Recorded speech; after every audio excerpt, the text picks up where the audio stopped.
मित्रों, रामायण, गीता जैसे कई वेद और ग्रंथ हमारे सनातन धर्म में हैं, जो हमें अपने धर्म के बारे में और अच्छे से जानने में मदद करती है। लेकिन क्या आपने कभी हमारे ऐसे ही ग्रंथों के बारे में सुना है जिसका नाम तक लेने से लोग कांपते हैं, जिसको गलती से भी अपने घर में नहीं लाना चाहिए और पढ़ने का तो ख्याल मन में भी नहीं आना चाहिए। इस किताब को सिर्फ तभी पढ़ा जाता है जब कोई मौत की नींद सो जाता है। अब सवाल ये उठता है कि क्या ये कोई श्रापित किताब है? अगर हाँ, तो ये कैसे हमारे खास ग्रंथों में शामिल है?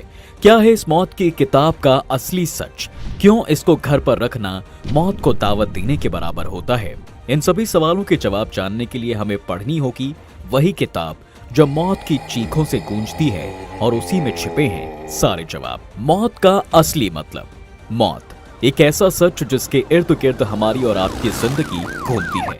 इस कड़वे सच की असलियत हम सब की सोच से भी परे है, क्योंकि हमारे पुराणों में लिखा है कि जो अच्छे कर्म करता है उसकी मौत के बाद का सफर आसान हो जाता है, लेकिन जो पापी आत्मा होती है उसका मरने के बाद का सफर बहुत डरावना और दर्द से भरा होता है। लेकिन क्या यही असली सच है? क्या सच में स्वर्ग नर्क जैसा कुछ होता भी है? इन सब सवालों का जवाब है उस किताब में, जिसका नाम है गरुड़ पुराण। ये एक ऐसा पुराण है मित्रों, जो खास तौर पर दो भागों में है। पहला भाग है पूर्व खंड, जिसमें भगवान विष्णु के द्वारा बताए गए कुछ गहरे ज्ञान के बारे में बताया गया है। इसके साथ ही उसमें श्री हरि की भक्ति के बारे में भी अच्छे से बताया गया है। वहीं अगला भाग है उत्तरखंड, जिसमें साफ तौर पर मृत्यु, मौत के बाद का सफर और राक्षसों के बारे में बताया गया है। यम की नगरी। मित्रों, गरुड़ पुराण के उत्तरखंड में श्री हरि ने बताया है कि यम की नगरी यमलोक में चित्रगुप्त जी के पास हर एक उस इंसान की कर्मों की लिस्ट होती है, जिसके हिसाब से उसको अगला जीवन या फिर सजाएं मिलती हैं। और ये सभी सजाएं चित्रगुप्त की सभा में ही तय की जाती हैं और इस सभा के बाद यमराज की सभा में उसे ले जाया जाता है। उस सभा तक पहुंचने के लिए 4 दरवाजे होते हैं। अलग अलग आत्मा को उनके कर्मों के हिसाब से दरवाजे मिलते हैं। पहला द्वार है पूर्व द्वार। यमलोक का ये दरवाजा मित्रों बहुत ही आकर्षक है। इसमें हीरे, मोती, नीलम और पुखराज जैसे खूबसूरत रत्न चढ़े हुए हैं। ऐसा कहा जाता है कि इस द्वार से योगी, ऋषि, सिद्ध और संत बुद्ध लोगों को प्रवेश मिलता है। इसे ही स्वर्ग का द्वार कहा जाता है। गरुड़ पुराण में श्री हरि ने बताया है कि इस द्वार में प्रवेश करते ही आत्मा का स्वागत कोई और नहीं बल्कि गंधर्व, देवता और अप्सराओं द्वारा किया जाता है। वहीं दूसरा द्वार है पश्चिम द्वार। इस द्वार पर भी रत्न जड़े होते हैं। यहाँ से उन लोगों का प्रवेश होता है जिन्होंने अपने जीवन में अच्छे कर्म किए हैं, दान पुण्य किया हो और हमेशा धर्म का पालन किया हो। जिन लोगों की मौत किसी तीर्थ स्थान पर हुई होती है, उनका भी प्रवेश इसी द्वार से होता है। अगला द्वार है उत्तर द्वार। मित्रों, जीवन में माता पिता और गुरुजनों की सेवा करने वाले, हमेशा सच बोलने वाले, अहिंसक कर्म करने वाले, सात्विक विचारों वाले और सत्यवादी मनुष्य की आत्मा हमेशा उत्तर द्वार से प्रवेश करती है। इसके साथ ही इस द्वार से सिद्ध संत और मुनियों को भी प्रवेश मिलता है। ये द्वार अलग अलग स्वर्ण से जड़े रत्नों से सजा रहता है। इसे स्वर्ग द्वार के नाम से जाना जाता है। इन तीनों तरह के दरवाजों से जो आत्माएं जाती हैं, उन्हें किसी भी तरह का डर नहीं होता। उनको हर तरह की सुख सुविधा मिलती है। लेकिन जिस इंसान ने अपने जीवन में पाप किए होते हैं, कभी किसी का भला नहीं किया होता, उनके लिए आगे का सफर बहुत कठिन हो जाता है, क्योंकि उनको वही आखिरी द्वार यानी दक्षिण द्वार से भेजा जाता है। सबसे भयानक और खतरनाक दक्षिण द्वार को ही कहा जाता है। ये द्वार घोर पापियों के लिए होता है। वो लोग जिन्होंने अपने जीवन में महापाप किए होते हैं, उनको इसी द्वार से प्रवेश करना पड़ता है। मित्रों, गरुड़ पुराण में बताया गया है कि इस द्वार पर घना अंधेरा होता है। इसके साथ ही रास्ते में जहरीले सांप, खतरनाक शेर और जंगली भेड़िए जैसे कई भयानक जीव और राक्षस होते हैं। इसे ही नर्क का द्वार कहा जाता है। आत्मा के लिए इस द्वार से गुजरना बहुत कठिन और कष्टकारी होता है। यम नियम का पालन नहीं करने वाले इस द्वार पर 100 सालों तक कष्ट भोगते रहते हैं।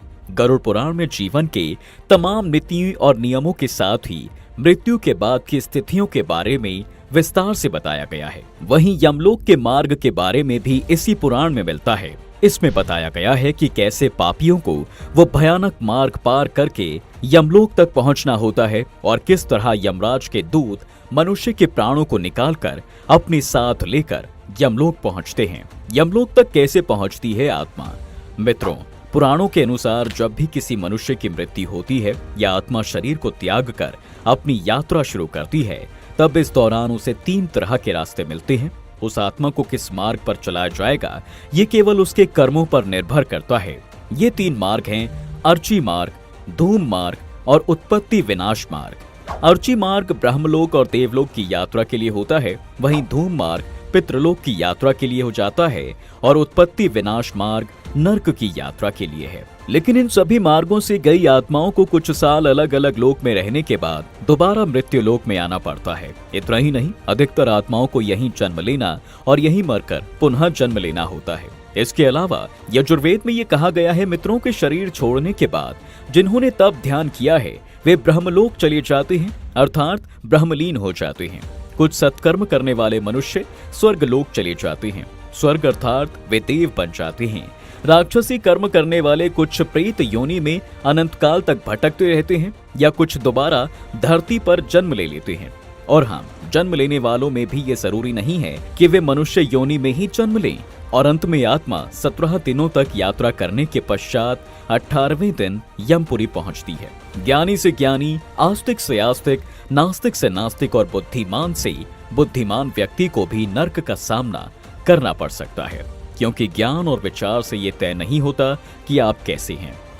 किसी भी धर्म, देवता और पितरों का अपमान करने वाले, तामसिक भोजन करने वाले, पापी, क्रोधी व्यक्तियों को नर्क में भेजा जाता है। किसी भी पापी इंसान को पहले धरती पर नर्क तो झेलना पड़ता है, फिर मरने के बाद भी उसके पाप अनुसार उसे यमलोक में अलग अलग जगह कुछ समय बिताना पड़ता है।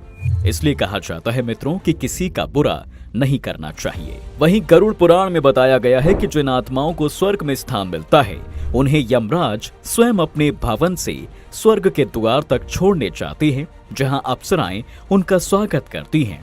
कैसे दिखते हैं यमराज? मित्रों, यमराज की नगरी को यमपुरी और राजमहल को कालित्री कहा जाता है। उनके सिंहासन का नाम विचार भू है। पुराणों में भी बताया गया है कि यमराज का रंग हरा है और वो लाल वस्त्र पहनते हैं और वो भैंसे की सवारी करते हैं और उनके हाथ में एक गदा होती है। और तो और दंडधर के कई सेवक होते हैं जिन्हें यमदूत कहा जाता है, जिनमें 2 प्रमुख रक्षक हैं जिनका नाम महांड और एक काल पुरुष है। यम की नगरी के द्वारपाल वैद्यत हैं। इसके अलावा 2 प्रचंड कुत्ते भी हैं जिनकी 4 आँखें और चौड़े चौड़े नथुने हैं जो यमलोक की रक्षा करते हैं। इतना ही नहीं मित्रों, उनका एक मुंशी भी है जिसे चित्रगुप्त महाराज के नाम से जाना जाता है, जिनके जरिए धर्मराज सभी प्राणियों के कर्मों और पाप पुण्य का लेखा जोखा जानते हैं। चित्रगुप्त की बही अग्रसंधानी में हर जीव के पाप पुण्य का हिसाब होता है। उनके भवन के चारों तरफ, चारों दिशाओं में अलग अलग प्रकार के रोगों का निवास है। चित्रगुप्तीय भवन से 20 योजन दूर यानी 80 किलोमीटर की दूरी पर यमराज का भवन है, जहां से वो लोगों को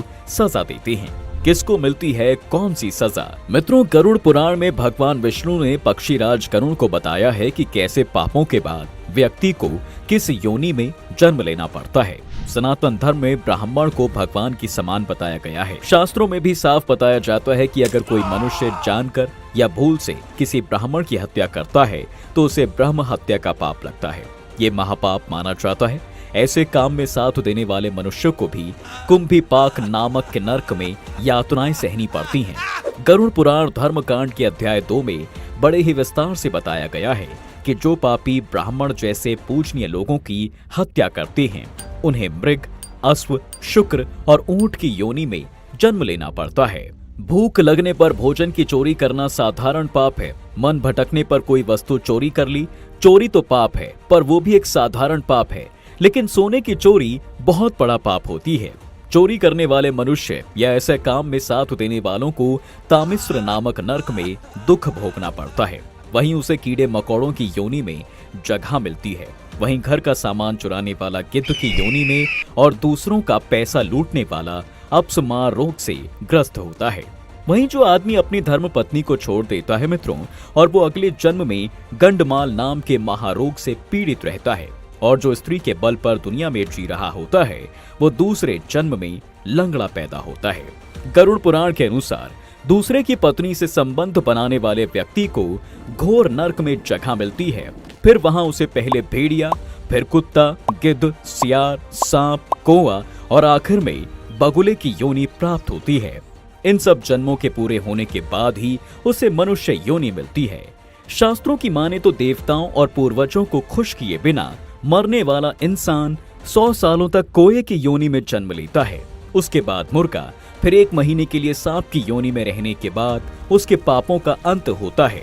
तब जाकर कहीं वो मनुष्य के रूप में जन्म ले पाता है। बता दें कि अगर कोई व्यक्ति किसी का कत्ल कर देता है तो इस जघन्य अपराध करने वाले को अगले जन्म में गधे की योनि में जन्म लेना पड़ता है। लेकिन अगर वो जिस शस्त्र से हत्या करता है उसी से उसकी भी हत्या हो जाए तो उसे मृग योनि मिलती है। इसके बाद वो मछली, कुत्ता और बाघ बनता है। इन योनि में जन्म लेने के बाद आखिर में वो मनुष्य योनि में जन्म लेता है। मित्रों, कहते हैं कि जो इंसान अपने से बड़ों का अपमान करता है उन्हें कौंच नाम के पक्षी के रूप में जन्म मिलता है। इतना ही नहीं, 10 सालों तक उसे इसी योनि में रहना पड़ता है। फिर जाकर कहीं उसे मनुष्य योनि प्राप्त होती है। जो व्यक्ति बिना किसी को दिए अकेले भोजन करता है वो अगले जन्म में संतानहीन रह जाता है। वहीं जो मनुष्य फल चुराता है वो बंदर की योनि में जन्म लेता है। मित्रों, गरुड़ पुराण के अनुसार माता पिता या संतान को दुखी करने वाले लोगों की अगले जन्म में धरती पर जन्म लेने से पहले उनकी गर्भ में ही मृत्यु हो जाती है। वहीं जो लोग महिलाओं का शारीरिक शोषण करते हैं या उनका शोषण करवाते हैं उन्हें अगले जन्म में भयंकर बीमारियों से पीड़ित होना पड़ता है। धार्मिक मान्यताओं के अनुसार किसी स्त्री की हत्या या उसके गर्भपात कराने वाले व्यक्ति को नरक में दर्दनाक पीड़ाओं को भोगना पड़ता है, जिसके बाद उसे चंडाल योनि में जन्म मिलता है। इसके साथ ही शादी में अडंगा पैदा करवाने वाले पापी मच्छर की योनि में जन्म लेते हैं। अगर उसे फिर से मनुष्य की योनि प्राप्त होती भी है तो उसका होंठ कटा हुआ होता है। बता दें कि वेद व्यास जी ने भी बताया है मित्रों कि जो व्यक्ति हमेशा दूसरों की मदद करता है, पशु पक्षी और दूसरे जीवों पर दया करता है, जरूरतमंदों की मदद करता है और बिना किसी स्वार्थ के अपनी मेहनत से कमाए पैसों का उपयोग धार्मिक कार्यों में करता है तो ऐसे व्यक्ति अगले जन्म में मनुष्य योनि में ही जन्म लेते हैं। साथ ही समाज में अच्छे कार्य करके दूसरों को हमेशा खुश करते हैं और ऐसे लोगों से भगवान भी खुश रहते हैं। तो दोस्तों, आज की वीडियो में फिलहाल बस इतना ही। अगर अब भी आपके मन में मौत या फिर मौत के बाद के सफर से जुड़े कोई भी सवाल हैं तो हमें कमेंट करके जरूर बताएं। हम अपनी अगली वीडियो में आपके सभी सवालों के जवाब भी देंगे। तब तक के लिए वीडियो को लाइक करें, शेयर करें और जीवन में सिर्फ अच्छे कर्म करें।